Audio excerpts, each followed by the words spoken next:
Welcome to the Busy Guy Show. My name is Vince LoCascio, and I'm a busy guy. We've got a couple things going on here. First of all, great friend, mentor, famed restaurateur, Nickolas. We're doing a Skype interview. He's in downtown San Francisco right now, and we're here in Elmhurst, Illinois. So I'd like to welcome Nick to the show. He's a famed restaurateur, has opened as many as 30 restaurants across the country, most notably Nick's Fishmarkets. Nickolas, welcome to the show. Vince, it's even great to see you through this Skype technology. You look beautiful. How about it? Let's start off, as we talked about before, obviously I know tons about you and you about me, but I would like to, for people that don't know you, tell us a little bit about yourself, how you got in the restaurant business. Yeah. Well, I came from a Greek family, Greek culture. We were always around food. My father was in the produce business. My grandfathers on both sides were farmers. So I was always around food. And one of my first jobs I had when I was 16 years old was as a busboy in a restaurant in Oakland, a good restaurant. It was owned by 4 Greek guys, so my dad was able to get me into the thing. But there was no doubt that this was something that I had an interest in, because I was a great dishwasher, and I loved bussing tables, and I loved carrying the big trays for the waitresses because they couldn't handle that. And it was all very comfortable taking care of people. So I was destined to do this. When I was in the 6th grade, I took a home economics class. That's the good old days when they had shop and wood shop and mechanics and home economics. I was the only guy in the class. And so, most of my friends would say, wow, that's why he's taking the class, because that's where the girls are. Well, the truth was, I really enjoyed it, and I really understood it, and I learned to sew, and I learned to iron, and I learned to cook. What about windows? I do windows overtime. But being a bigger guy, I'm sure there weren't not people teasing you about it either, or they were going to get away with it. Nobody made fun of me. Yes, you're right, because I was a big boy, but that was just the beginning. I give a lot of credit to my mother and father for the upbringing. My mother, no doubt, taught us to respect everyone, that everybody counts, that there isn't them and us, it's all of us. And my father, who wasn't an educated man, he was a smart guy, but not an educated man. He went to the 9th grade. But I remember his words when he said, if you're going to make it in life, Nick, you have to know how to work. And he made that clear. And I would go to work with him, and I would watch the way he would do things in his little produce stand, the quality that he insisted on, the way he treated his customers. And so I was a kind of a continuation. My mother was a great hostess. People loved to be around her. She loved to cook.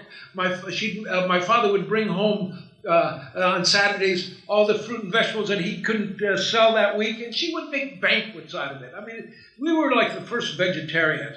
But so it was in my blood. It was in my culture, and that's all I ever did my whole life was serve people, and still do. I will be fair and tell everybody that I worked for you for 30 years. I was your private chauffeur, worked as maitre d' for you. But I do remember you saying that in many meetings, how it was common sense that your mom taught you, somebody comes to the house, you check their coat, you have them sit down, you make them comfortable. So that's where a lot of that came from. No doubt, no doubt. And today I happen to have a conversation with another restaurateur here in the city, and I noticed that his maitre d' stand was 10, 15 feet in from the door, and I said, why do you do that? You got to catch him right at the door. And if you remember, Vince, every one of our restaurants, the maitre d' stand was right at the door. I wanted to greet you. I wanted to get your coat.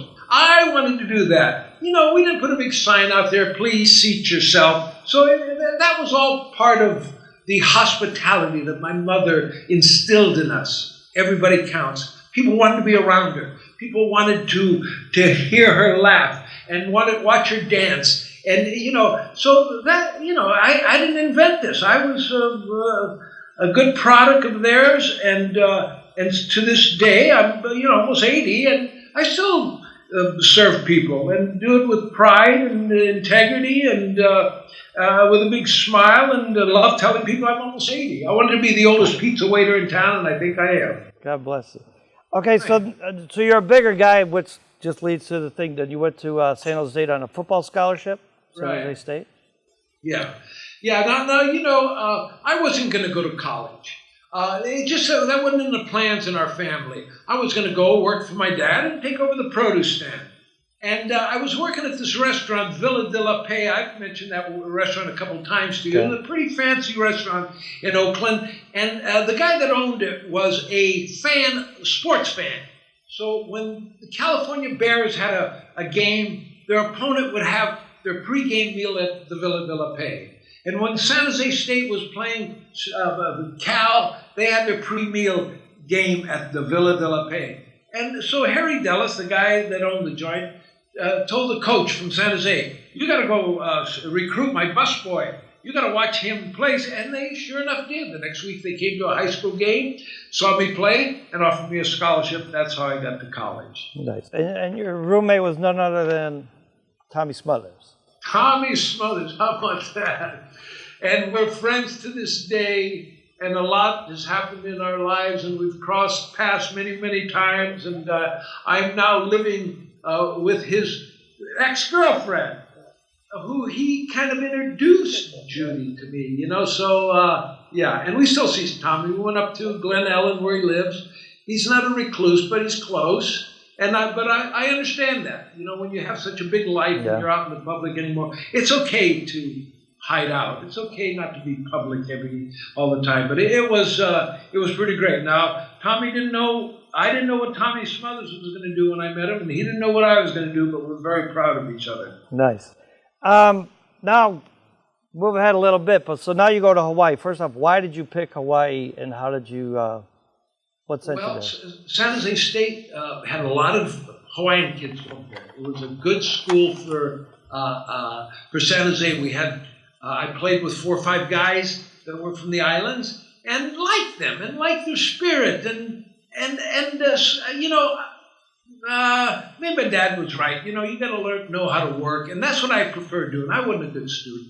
In high school, I got through everything just on sheer personality and somebody taking a test for you and somebody doing your homework. But in college, it just, it didn't set well with me. I was not a good student. I wanted to get out in the world. I wanted to do things, and I did. And I went to Hawaii with $100 in 1960, January 1960, and as they say, the rest is history. The rest is history. Well, so I know some things, we'll get to that, but tell me about the Powerhouse. Was that your first bar? It was. 2 of my friends, Jimmy Caspers, who I think you've met Jimmy a couple of times, and Bill Ryan, they had a little bit of money, and they wanted to open up a bar, didn't have an idea what to do it, and they asked me if I would help, like I was the expert. I was a waiter at the Red Vest. But I did have a feel for it. I understood that.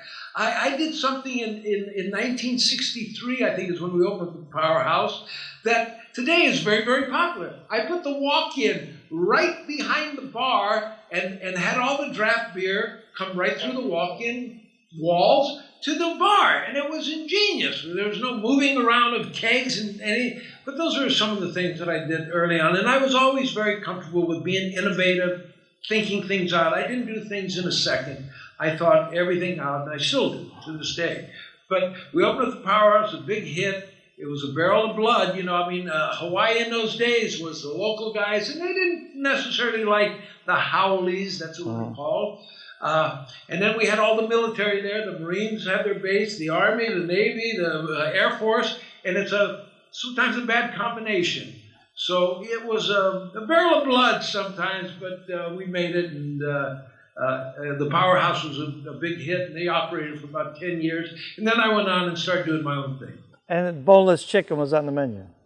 Boneless Chicken, and what, let's see, we had them, and it was great because I said 3 for $1. No, it was something that. Well, let's say they were hard-boiled eggs. Yeah, hard-boiled eggs. First of all, boneless chicken.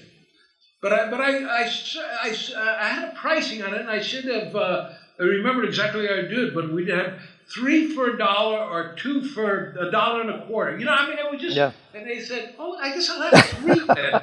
You know, it was silly, but that was our bar food, boneless chicken. So now you did mention that at this time you were simultaneously you were a server, a waiter at the Red Vest.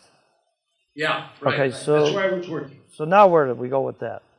Well, I went to work there, and Jeff Harmon, who ended up being my partner for 45 years, owned the place. His partner, Charlie Brown, hired me.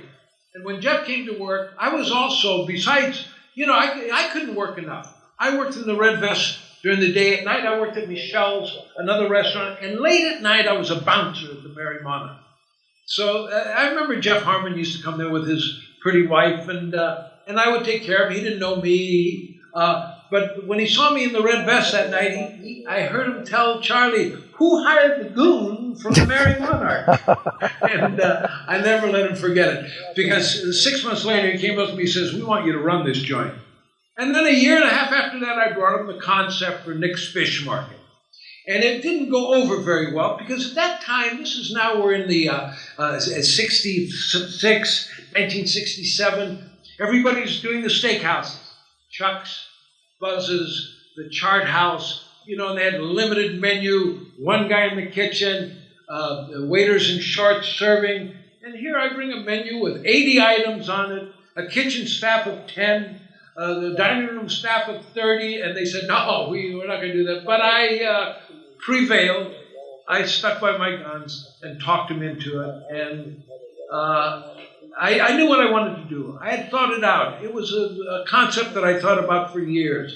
For my time here in the city, in San Francisco, being around the seafood restaurants. And I was shocked that in Hawaii, here we were in this island in the middle of the Pacific, surrounded by water.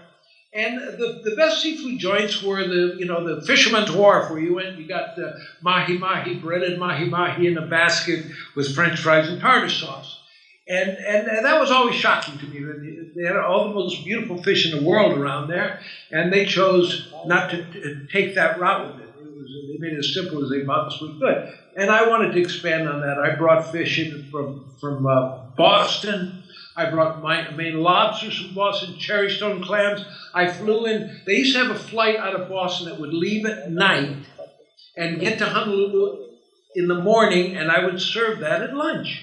So it was fresh fish, and it really knocked out people in there to see all these different varieties of fish from all over the country, and that fresh. I insisted on fresh. That's the only way I was going to do it, and it served me for most of my career. So, okay, so this is Honolulu. Now the next Nick's Fish Market was Beverly Hills? Well, we opened up in Maui. We went to Maui in 1970, and I opened up a Nick's there. And then, you know, we used to hear comments, you know, these guys are pretty good for the islands, but, you know, I don't know if they can make it on the mainland, you know, like people eat different and they want to be treated different. No, the same mainland people, I'm taking care of them in the islands. So, I was always maybe motivated by people telling me I can't do something, you guys ought to stay in the islands. You're good here. So we had an opportunity to go to Beverly Hills. And I opened that in 1975. And then we right on Sunset Strip. Go ahead. Right on Sunset Strip. Okay. Sunset in Doheny, 1975. The town was crazy. We at 10 o'clock at night, I changed the joint. It turned into a discotheque. That was the years of the disco. We had the busiest discotheque in town after serving dinner, until 10, 11 o'clock. So good success. And then Chicago came calling. And only because it's dear to my heart, but just tell us a little bit about how Chicago came about. There was a bankers convention in Honolulu. And I don't remember them, but there were a bunch of them in the restaurant and had dinner, and they went back to Chicago. And as they told me later, that during a board meeting, Robert Aboud, who was the chairman of the bank then, said, how come we don't have a nice restaurant like Nick's Fish Market that we went to in Honolulu? They had a restaurant there called The President's, and they were very ashamed of it. And it really didn't do very well, and it was poorly conceived and poorly operated and designed. So they picked one of their vice presidents, Jeff Tassani, to go out and get us. So here he writes us a letter, Jeff and I, and tells us that he's from the First National Bank in Chicago, and that they want to talk to us about a possibility of opening a restaurant in their city. Now, here was a change. We had been chasing banks for years, and all of a sudden a bank was chasing us. And I'll never forget the flight to Chicago. Jeff and I are sitting there, and we're kind of drooling in a way, thinking, wow, this is something. Here's a bank asking us to come to Chicago, and we made it very clear that we weren't interested in anything but a turnkey operation. That was a good word there. I think Jeff even helped invent that word for restaurants. And what it meant was, if you want us, you will build to our specs. You will pay for everything. And as we got into the conversations with the bank, and I'm not putting them down, we were happy with all the decisions they made.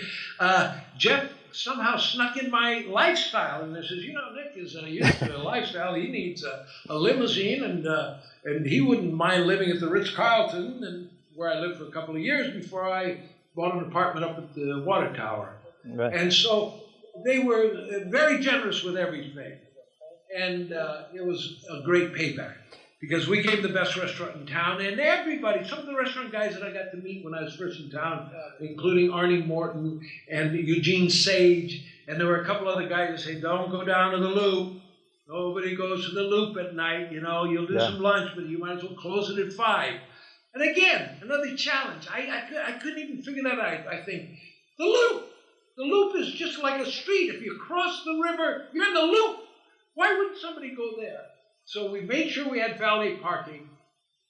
We were 2 blocks from the theater. I knew it was going to be a big hit. And Nick's Fishmarket, in its first year, was the largest grossing restaurant in Chicago. So, again, proving them wrong, that's not why I did it, but it was always kind of fun. And I've read articles, where guys said, he said he was going to do it, and he even exceeded his expectations. Yeah. So it was a fun victory. Just a couple of quick notes, and then you ended up naming one of the private dining rooms, the Loop.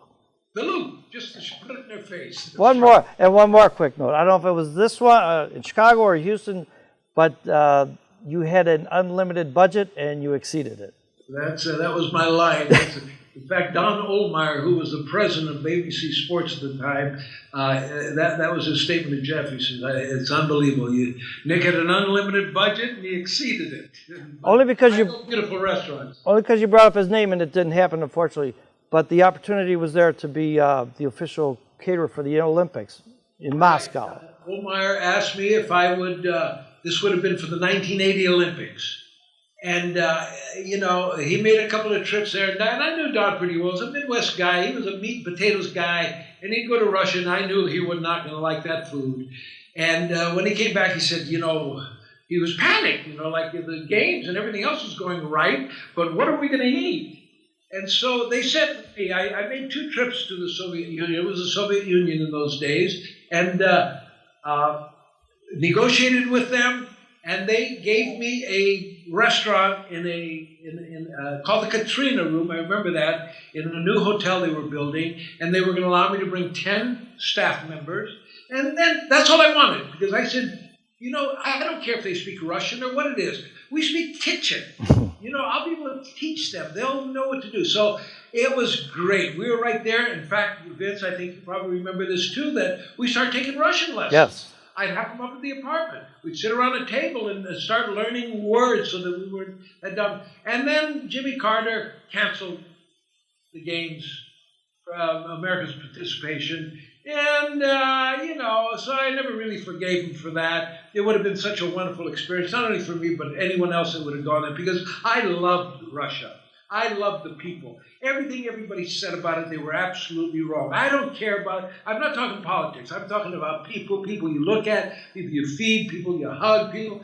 They were fabulous. And they liked me. I remember I landed one trip in November, and it was 200 degrees below zero. And I was in my Western clothes days then, big 10-gallon hat and boots. I had this big coyote coat, and I was walking down the street in Russia near Red Square, and people were going, John Wayne, John Wayne. And the funny thing about it, he had died about 3 months before then. So I guess he died in the late 70s or something. So, but yeah, I loved it, and the experience would have been great for everybody. But I'll never forget the times that I spent there negotiating with them. And if we have time, I want to tell this quick one. I remember the McDonald's people were there, and before I went in front of this committee to pitch my plan, McDonald's went. On the way out there, I said, how'd it go? He said, I told them we're going to build the place and bring it up the river, and we're going to bring our own potatoes. We're going to thinking, this guy's got to be crazy. You don't say that to a country. Like they don't have potatoes. Where the hell they can make all their vodka from? Well, anyhow, guess what? McDonald's did not get an opportunity to bid the games there. Right. They did eventually go to, but so I went in and I did it just the opposite. I said, look it, Americans are piss poor travelers. If they don't find a cheeseburger and a New York steak and a Caesar salad on the menu, they're not going to like your country. I want to be here to make sure that, hey, you're going to do everything else, and I'm going to feed them, and they're going to go home happy. Okay, I think you're going to. We want to move. I was going to say, I think you're going to start stealing votes from Donald Trump. But take it easy over there. We're not talking politics. All right, now I'm going to get you going. Critics. What did you have to say about critics in Chicago, critics in general, and even to this day, you said that it's a subject that you'd like to talk about. Yeah, I do. I didn't like them then. I don't like them now. And what they did over the years, and I didn't see this coming either, is that they created a whole country of critics. Now only it comes under the title of Yelp. You can go into a restaurant, take a picture of the food, Yelp it in, make a comment, and so it's nobody's going out and dining and enjoying it. They want to go out and be critical. They want to be cute. They want to appear on Yelp. And I never allowed that. I chased down critics. I went after them. I wrote about them. I talked about them. And I was telling Judy earlier, we also got a lot of good reviews through intimidation. I don't care. I know that when they were sitting at the typewriter typing out a Nick's Fishmarket critique, they were looking over their shoulder because they knew I'd come after them. I wasn't afraid of them. And I did this for the whole industry. This wasn't a Nick's thing. This is what we do for a living. Don't criticize us. You don't even know us. And you know, Alan Kelson was the Chicago critic at the time. And he did, the review was okay. But, you know, he never talked to me. He never met me. He had to come in anonymous. He had to put on glasses. He had to hide behind a new hairdo. That's not dining. Yeah. And I didn't want him in my restaurants, and I let him know it. And it served me well. Wherever I went after that, the first thing everybody knew in the new city was this guy didn't like critics. And it was just perfect entree to a new city. Houston, Boca Raton, Miami, Philadelphia, wherever I went, they knew, don't mess with this guy. Okay. And it worked. But they're still around, and I don't know. They're always going to be. Well, Larry, if we can move along a little bit, because I don't want to run out of time here, but a few other concepts that you had, and I know some were, dear to your heart, especially Papoose. Yeah, I love that. In Houston. Little Greek restaurant in Houston. We got to Houston in 1985, I believe. Yeah. And when Houston was booming, oil was at its all-time high. Everybody was spending. I opened up a restaurant, again, downtown, where nobody would go at night. On Fannin and Lamar, I remember downtown Houston, they said it's dead at night. Well, we packed them. We packed them in there. And the Texans, they liked our style. I changed my hat rule, because those boys wanted to wear those big 10 gallons even when they were eating. And but when the oil bust happened in the middle 80s, I said, well, we got to do something else, because the lunch at Nick's is over. These guys aren't outspending. I mean, oil got down to $8 a barrel or something.